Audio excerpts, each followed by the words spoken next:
Hi, my name's Marisol. When I was 32, my sister twisted my arm so hard I couldn't move my fingers, yet all my parents did was laugh. Walk it off, my dad clapped. Stop being a baby, my sister sneered. And my mom? She just smiled and called me useless. I thought it was just another cruel game, until the paramedic's face turned pale and whispered, "Call the police." Before we dive in, what time are you listening to this, and where are you?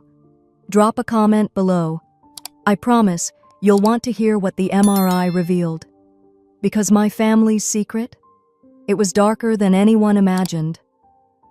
I remember the air feeling heavy that Sunday, like the Houston humidity had seeped into my bones.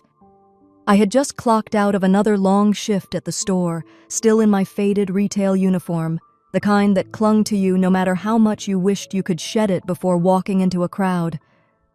But there was no time. My father had made it clear, family gatherings aren't optional. So I drove straight from work, the steering wheel still warm from the sun, my chest tight with the same dread I always carried when I knew I'd be the punchline. As soon as I stepped through the back gate, I felt their eyes on me. The backyard looked picture perfect. The trimmed lawn, the grill smoking, neighbors and relatives balancing paper plates piled with food. I could see the polite smiles. They weren't really for me. They were for the image of a happy family my parents liked to display. Delphine spotted me first. She was standing near the patio, her sundress crisp, her nails done in a shade that probably cost more than my whole outfit. Her smile stretched wide, but I knew that smile. It was the one that always meant trouble. "Well, look who finally showed up," she called out, her voice just loud enough to cut through the laughter and clinking glasses. "Still rocking that glamorous retail uniform, huh?" A ripple of laughter broke out, some nervous, some genuine. My cheeks burned, and I forced a smile, pretending not to notice. I kept walking, clutching a paper cup of lemonade, trying to find a quiet corner, but Delphine wasn't done. She moved closer, lowering her voice just enough so only the nearest guests could hear. "You should thank me, Mari. At least now you're providing the entertainment." I froze when she reached for my arm. "Delphine, don't," I whispered, my voice already trembling. "Oh, come on. It's just a game. Remember when we used to play this as kids?" she said with a mock sweetness that made my stomach churn. Her fingers wrapped around my arm, and before I could pull away, she twisted. The pain shot up so fast it stole my breath. "Delphine, stop." But she only laughed. "So sensitive, as always," she sang out, turning so the guests could hear her. More laughter. My father, leaning against the grill, clapped once like he was at a ball game. "She needed that. Might teach her not to talk back." The sting in my arm spread like fire, but what hurt worse were the eyes watching me, some amused, some uncomfortable, none willing to step in. I tried to pull free, my voice breaking. "You're hurting me." My mother, sitting on the patio with her wine glass, barely glanced up. "Useless girl, always causing trouble," she muttered, almost like it was an afterthought. Something in me wanted to scream, to shove Delphine away, to throw the cup in her face, anything. But another voice, the one carved into me after years of these games, told me to keep quiet. If I made a scene, I'd only prove them right, that I was dramatic, oversensitive, a burden. So I bit down on the inside of my cheek, willing myself to stay still, praying it would end quickly. The throbbing grew sharper, and I could feel my fingers stiffening. My breath came shallow, my vision blurring with tears I refused to let fall in front of them. I forced myself to smile, though my jaw shook with the effort. "I'm fine," I whispered, mostly to myself. Delphine finally let go, flicking her hair back like nothing had happened. "See? She's fine." She looked around as if expecting applause, but I couldn't move my hand. Panic crept in fast, cold and undeniable. I tried to flex my fingers, but they wouldn't respond. A chill ran down my spine, stronger than the heat pressing on my skin. And that's when I realized this wasn't just another one of her cruel games. Something was terribly wrong. As I stared at my hand, my fingers refused to obey me. A dull panic rushed through my chest, heavier with every second that passed. My arm pulsed in waves of pain, and yet around me the laughter continued, like I was the evening's entertainment.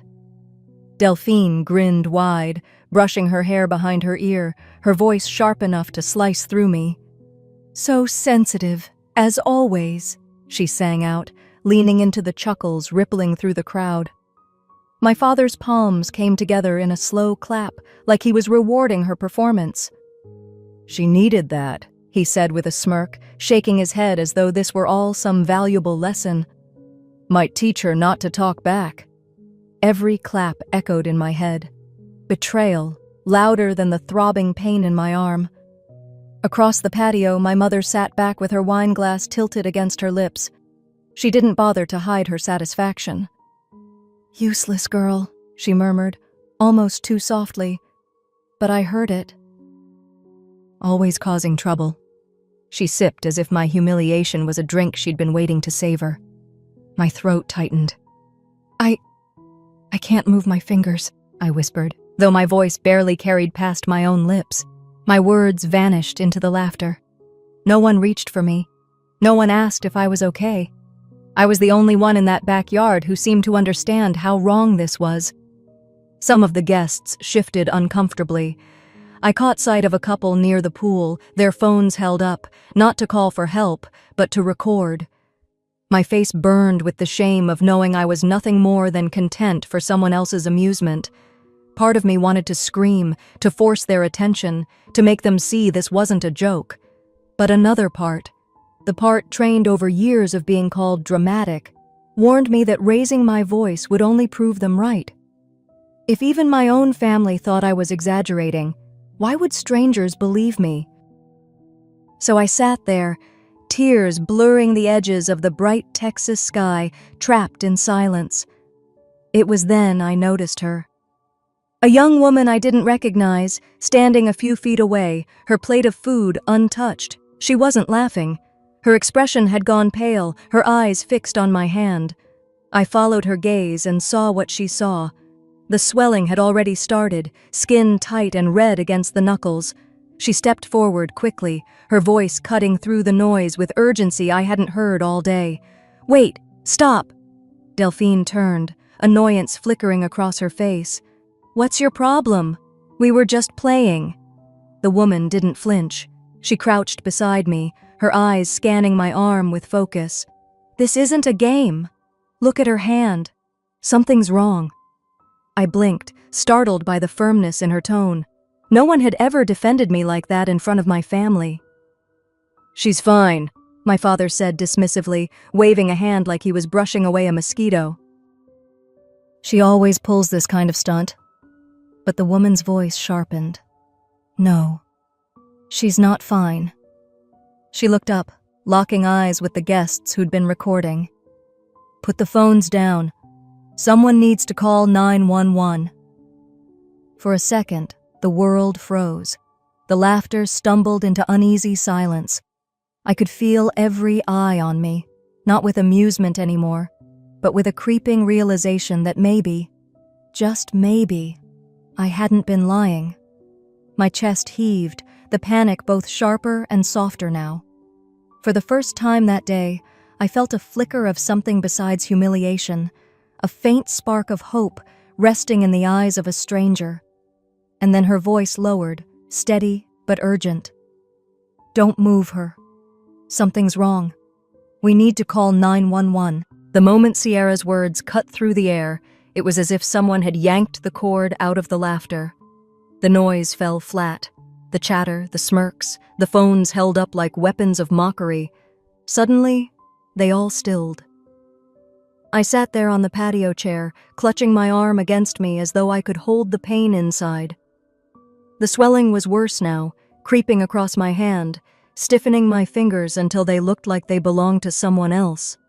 My chest rose and fell too quickly, every breath jagged, but the hush that followed Sierra's voice pressed down even harder than the pain.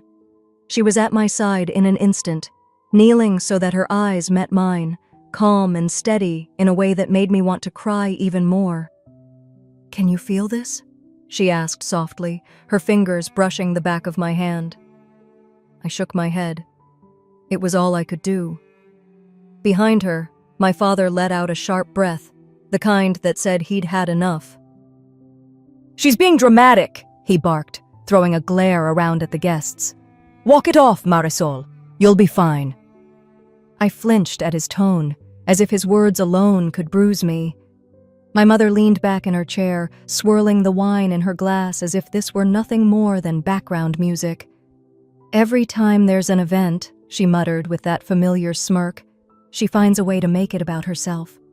The words hit harder than the ache in my arm. I swallowed, willing myself not to cry in front of them. Not again. Sierra didn't so much as blink in their direction. She slipped her phone from her back pocket, her movements deliberate, her voice low but firm. "I'm calling 911. That broke the tension like glass shattering. A few guests looked at each other, the unease spreading across their faces. Phones that had been raised for recording were quietly lowered, tucked into pockets. Some cleared their throats, trying to look anywhere but at me.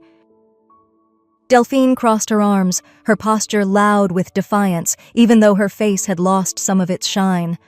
"Oh, come on," she scoffed, but there was a flicker, just a flicker, of doubt in her eyes when Sierra gave her a sharp look. "You think I'm joking?" Sierra's voice didn't rise, but the steel in it carried farther than any shout. I wanted to sink into the ground.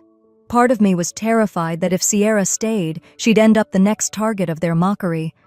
Another part of me, though, one I hadn't felt in years, clung to her presence like a lifeline. The guests shuffled, whispers spreading like smoke. I caught phrases. "That doesn't look right," and "should we?" Their uncertainty cracked the wall my family had built around me for so long. A memory surged without warning. I was 9, running through this same yard, knees scraped from a shove I'd never seen coming. Delphine had grinned then, too, while Dad told me to toughen up. "Stop being a baby," he'd said, his voice dismissive as he pulled Delphine close. Mom hadn't even looked up from her gardening gloves. And now here we were again, same yard, same dismissal, same pain. Only this time, someone had finally seen me.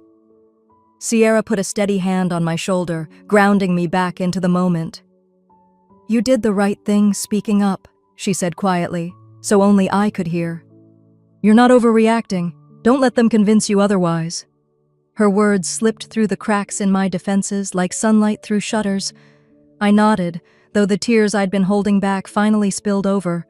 Not from weakness, not from shame, but from the jarring sensation of finally being believed. And then, faint at first, but growing louder, the sound reached us, the distant wail of sirens cutting through the Houston evening. The color drained from my father's face, not with concern, but with something colder. His jaw tightened, his eyes narrowing, and I knew this wasn't over. The sirens grew louder, their echo bouncing off the brick houses of our neighborhood, painting the evening air with a shrill warning. My father's face flushed red, not from concern, but from something darker, rage simmering just beneath the surface. I felt the weight of his glare even as Sierra's calm voice tried to ground me. By the time the flashing lights spilled across the lawn, the guests had shifted nervously, some retreating closer to their cars, others pretending to check their phones as if they hadn't been watching, and laughing just moments before. 2 paramedics rushed through the gate with a stretcher. A woman with sharp eyes and steady hands knelt beside me. "I'm Catherine Morales," she introduced quickly, her voice brisk but kind. "We're going to take care of you. Can you try wiggling your fingers for me?" I focused all the strength I had left, willing my hand to move. Nothing. The panic surged higher. Sierra leaned closer to me. "It's okay. You're safe now." Behind her, my father stepped forward, his voice cutting through like a blade. "This is ridiculous. She's fine. She always pulls stunts like this." The paramedics ignored him. Catherine exchanged a grim look with her partner, then whispered something I couldn't hear. I caught only the tightening of her jaw as she reached for her radio. My mother, still clutching her wine glass, shook her head with a sigh. She'll be walking by tomorrow. You'll see. She's always been dramatic. Her words dripped like poison, casual but meant to wound. I wanted to scream that I wasn't making this up, but my voice felt trapped in my throat. Instead, I whispered to Sierra, I can't feel my fingers. Her eyes softened. That's all I need to hear. The murmurs from the guests grew louder. I noticed a few of them lowering their eyes, as if shame had finally settled over them for the way they'd laughed earlier. Then a new voice broke the tension. A tall man in plain clothes, a badge clipped to his belt, stepped onto the driveway. Detective Radcliffe, he introduced himself, scanning the crowd. What happened here? Sierra straightened, her voice calm and steady. Her sister twisted her arm. I saw the swelling. She couldn't move her hand. The detective's gaze flicked from Sierra to me, then to Delphine. My sister crossed her arms, her jaw tight, though for once she didn't rush to speak. My father's face went crimson. This is a family matter, he roared. You don't need the police in our home. Sir, Radcliffe replied evenly. When medical responders suspect abuse, it's my responsibility to be here. My mother chimed in quickly, raising her glass like she was toasting the absurdity of it all. My daughter's just dramatic, officer. She does this for attention. The words sliced through me, leaving me trembling on the stretcher. For years, I had let them define me with those same dismissals. But something in Sierra's steady presence gave me the courage I hadn't known I still had. My voice came out small, shaky, but it was there. It's not the first time. The crowd froze. Even the hum of the radio seemed to quiet. I had never said those words out loud, not to anyone, not even to myself. The truth, once spoken, hung heavy in the air, undeniable. Detective Radcliffe studied me for a long moment, then gave a slow nod. We'll take it from here. The paramedics lifted the stretcher, adjusting the straps as they prepared to move me toward the flashing lights in the driveway. My father lunged forward, his anger boiling over. You'll regret this, Marisol. You've ruined everything. Those words pierced deeper than any twist of my arm, echoing louder in my chest than the sirens themselves as they wheeled me toward the ambulance. Those words followed me into the ambulance, echoing louder than the sirens. You've ruined everything. I lay flat on the stretcher, the ceiling lights above me passing in quick bursts as the paramedics pushed me through the ER doors. My arm was immobilized now, wrapped tightly, but the pain had spread deeper, into my chest, my breath, even my bones. The sterile brightness of the hospital made everything feel surreal, like I had been dropped into a place that couldn't possibly be real. Sierra stayed close, her hand brushing mine before a nurse guided her back. I could still see her worried eyes as the curtain closed around my bed. Doctor. Patterson introduced himself quickly, his voice calm and firm. Marisol, we're going to run some tests, including an MRI. We need to know the full extent of the damage. Before I could answer, my father's voice pierced the air. He'd managed to push his way in with my mother right behind him. She doesn't need all this, he barked. She'll be fine. She always bounces back. My mother crossed her arms, her wine-sweet breath filling the room. She's wasting everyone's time, she added, her eyes rolling. Dr. Patterson didn't even flinch. Sir, ma'am, this isn't optional. I need to make sure she hasn't sustained permanent damage. Now, please step aside.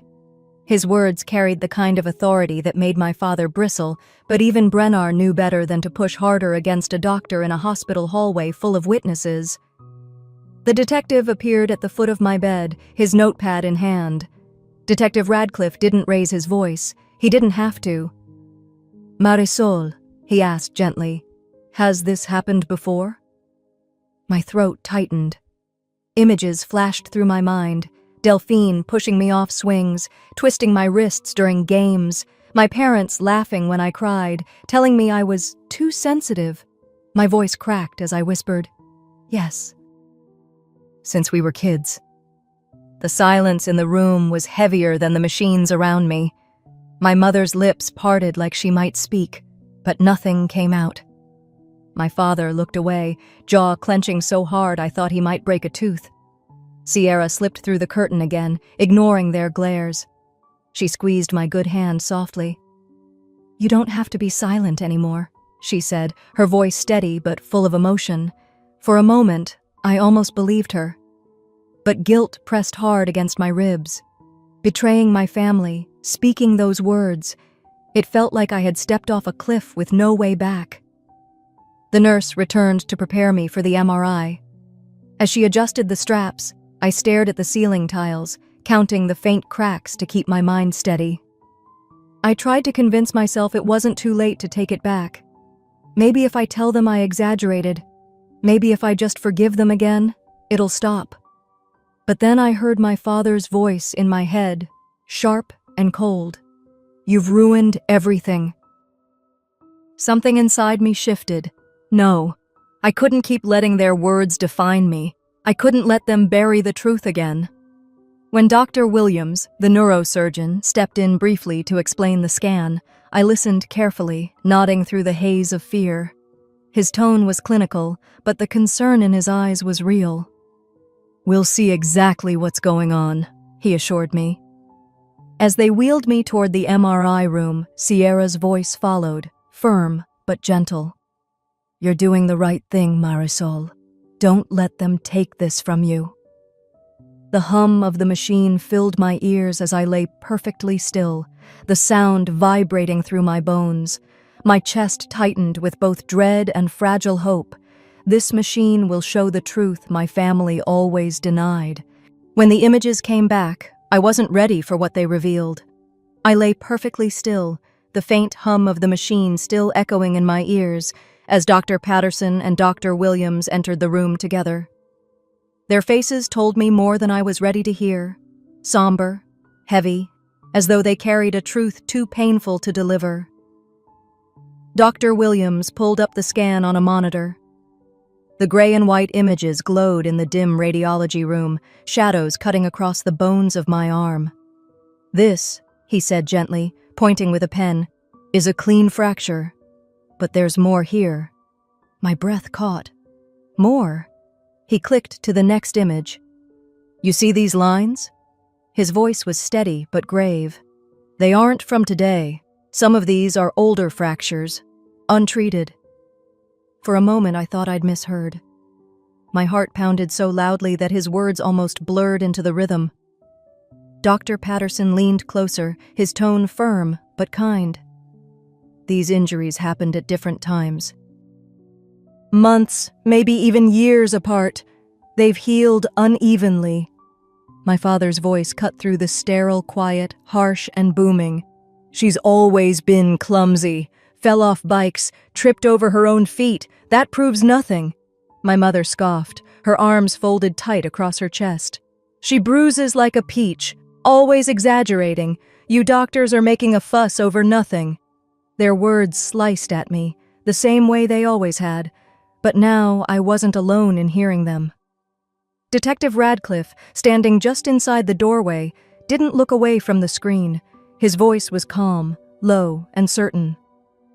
"Marisol," he asked, "have you been injured like this before?" Tears burned at the corners of my eyes. My lips trembled as I forced the truth out. "Yes, since we were kids. They told me I was just sensitive, that I needed to toughen up." The silence that followed felt like the air itself had frozen. Sierra stepped closer, her voice quiet but unwavering. "They gaslighted you. You doubted your own pain because they wanted you to." Her words cracked something open inside me. Years of brushed-off bruises, twisted arms, and mocking laughter rushed back. I had buried them so deep I almost believed their lies myself. But now, staring at those images, I couldn't deny it anymore. The evidence was right there, etched into my bones. I wanted to collapse into the relief of finally being believed, but the grief hit harder. My entire childhood had been a lie wrapped in laughter and claps of approval. My father slammed his fist against the wall. "This is absurd. You're poisoning her mind, filling her head with nonsense." My mother snapped. "You'll regret this, Marisol. Family doesn't betray family." But Radcliffe stepped forward, his voice measured. "This isn't betrayal. This," he gestured toward the glowing screen, "is a pattern of assault, and it ends tonight." I looked at the detective, my breath shaky, my body trembling from more than the pain. Inside, guilt wrestled with a fragile spark of resolve. They'll never forgive me for saying it, but maybe I'll finally be free. "Doctor." Williams rested a hand on the back of the chair. "We'll treat the current fracture, but you need to know, these scans prove there's a history here. You're not imagining this." For the first time, I nodded without doubting myself.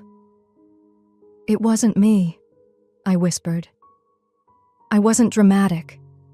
They lied to me." Radcliffe picked up his phone, his expression unshakable. "We'll need to file charges tonight." The room spun as his words sank in. Terror gripped me. Charges meant exposure, fallout, and a family that would never see me as one of them again. But beneath the fear, something new stirred. A quiet, fierce relief. They were no longer untouchable. Those words felt both terrifying and freeing. My parents were no longer untouchable. I barely slept that night, my body aching, my mind replaying every echo of laughter that had followed me since childhood. By morning, the hospital had shifted into its usual hum, carts rolling down the halls, nurses speaking in clipped tones, the faint smell of antiseptic lingering in the air. I sat upright in a stiff chair inside a small consultation room, my arm bound tightly in a sling, waiting for Detective Radcliffe. He walked in carrying a manila folder, his expression calm but focused. "Marisol," he began, settling across from me, "the medical evidence is clear. We have grounds for charges." My throat tightened. "If I testify," I whispered, my voice barely above a breath, "they'll hate me forever." Radcliffe didn't flinch. He leaned forward, steady and deliberate. "They already made their choice when they denied you care. Hate isn't yours to carry." "The truth is..." Before I could answer, the door burst open. My father stormed in, his face red with fury. "We won't let her ruin this family!" His voice rattled the walls. Behind him, my mother glided in, her wine-colored jacket pristine, her chin tilted like a queen presiding over peasants. "After all we did for you," she hissed, "you repay us with this? Do you know what people will say?" I couldn't speak. For a moment, shame tried to choke me again, the same way it always had. Then Delphine followed, arms crossed, lips curled in a smirk. "So dramatic, as always," she sneered. But for the first time, I saw her eyes flicker, just a trace of doubt, when Radcliffe placed the folder squarely on the table. He didn't raise his voice. He didn't need to. "We have your behavior on video. Multiple guests recorded last night." Delphine's smirk faltered. Sierra stepped in quietly behind Radcliffe. Her presence was steadying, like a hand on my back I hadn't known I needed. "You're not alone anymore, Marisol," she said softly. "The truth is enough." The room seemed to shrink around me. My pulse hammered as images from my past flashed across my mind, birthdays ruined by sudden jokes that left bruises, whispered insults disguised as laughter, my father's applause each time I cried, my mother's smile behind her glass, every walk it off crashing over me like a wave. I drew in a breath, my chest tight, but my voice clear. "I won't be silent anymore." My father's hand slammed against the table. "Ungrateful girl!" he roared. My mother's eyes narrowed to slits. "Think carefully. Once you say this out loud, there's no going back." Delphine let out a bitter laugh. So what? You think a courtroom will care about your sob story? Radcliffe slid the folder toward me, opening it slowly. Inside were still images from videos, my sister's hand gripping my arm, my father clapping, my mother's smirk. Proof I'd never had before. They'll care when they see this, he said evenly. My breath caught. For years I'd lived in the shadows of their denials, and now, here it was, my truth, captured for the world to see. 1,000 fears ran through me, being disowned, cut off, labeled a traitor. Yet beneath them, something stronger pulsed. Maybe I'd lose them, but maybe, for the first time, I'd finally gain myself. Radcliffe's gaze didn't waver. They'll be served tonight. The room fell into a stunned silence. My parents' faces drained of color, Delphine's smirk collapsing into a glare. I sat there, trembling, knowing nothing would ever be the same. I thought that meant it was over, but my sister had one last move. By the time the sun dipped below the Houston horizon, the Vega house looked like a stage under harsh spotlights. Red and blue lights from the squad cars painted the street. Neighbors stood on porches, whispering, some clutching their phones.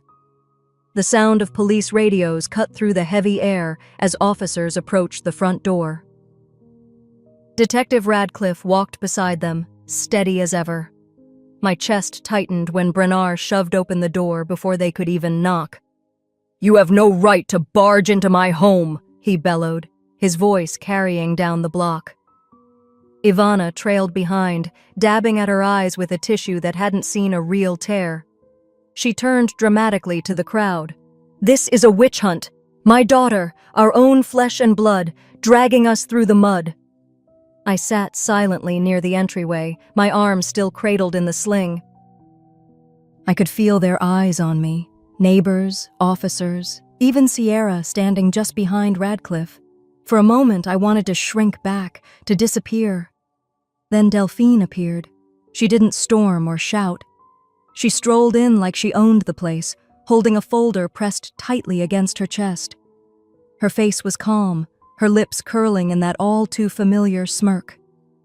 "Detective," she said smoothly, "before you embarrass yourself, you should see what my sister's been hiding."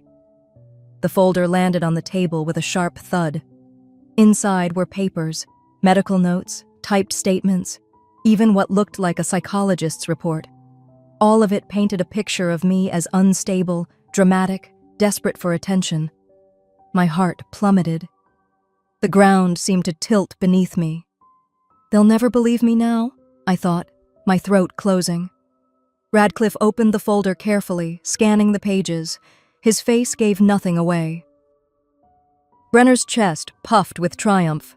Ivana straightened her shoulders like a queen regaining her crown, and Delphine leaned back, arms folded, her victory smile widening. For a few seconds, the silence in that room pressed harder than any words. My stomach turned. Years of humiliation and gaslighting whispered again. "See? You were always the problem." Then Radcliffe looked up, calm as stone. "Interesting," he said evenly, sliding the folder shut. "But these don't change the MRI scans." He laid another folder on the table, opening it to the images from the hospital. "These injuries didn't happen overnight. They tell a very different story." Delphine's smirk faltered.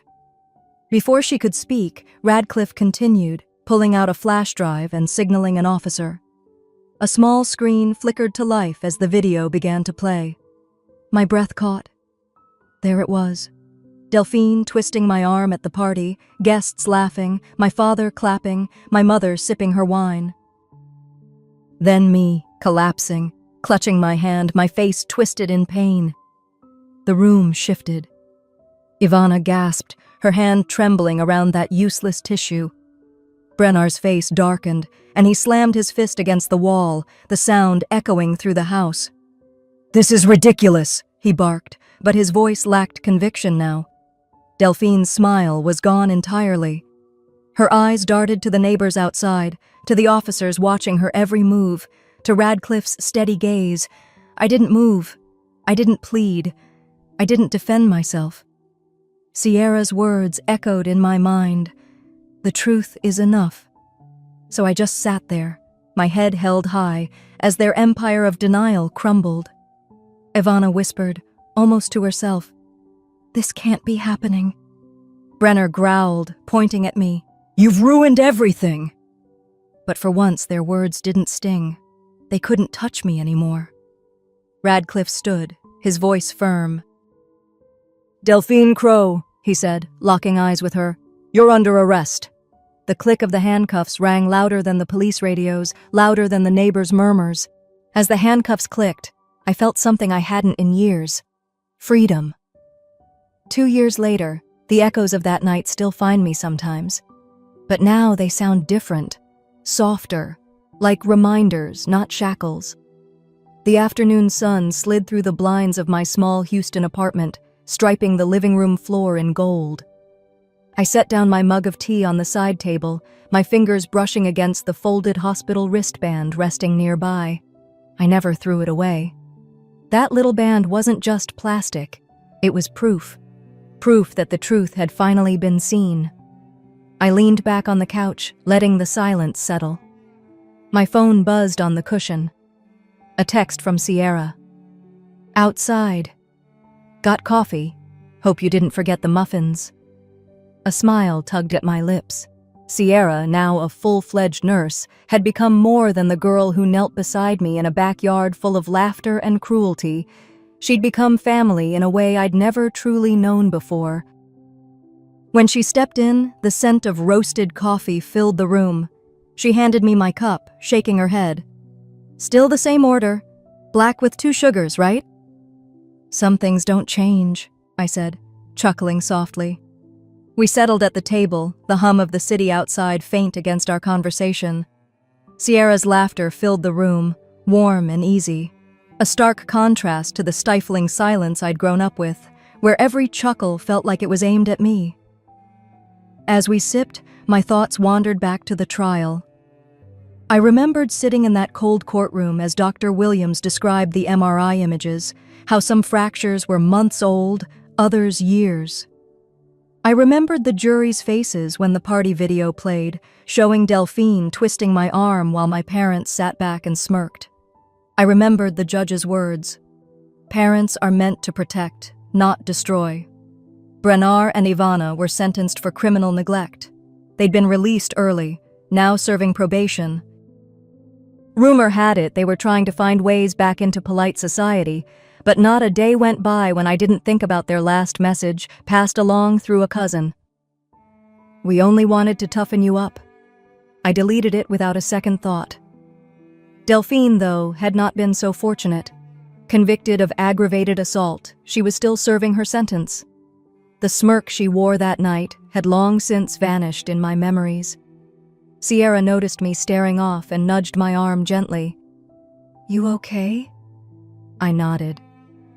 "Yeah, just thinking about how far we've come." Her gaze softened. "You're not just surviving anymore, Marisol. You're living." She was right. These days, I worked as a patient advocate at Houston General. I sat with people who felt small and dismissed, who were told their pain was all in their head. I listened, I believed, and I fought for them when no one else would. Maybe that was the truest kind of healing, not forgetting, but using my own scars to help someone else see they weren't alone. Still, some nights the echoes came back. I'd wake up hearing my father's voice, "Walk it off. Stop being a baby." I'd sit up, clutching that wristband, reminding myself, it wasn't weakness, it was survival.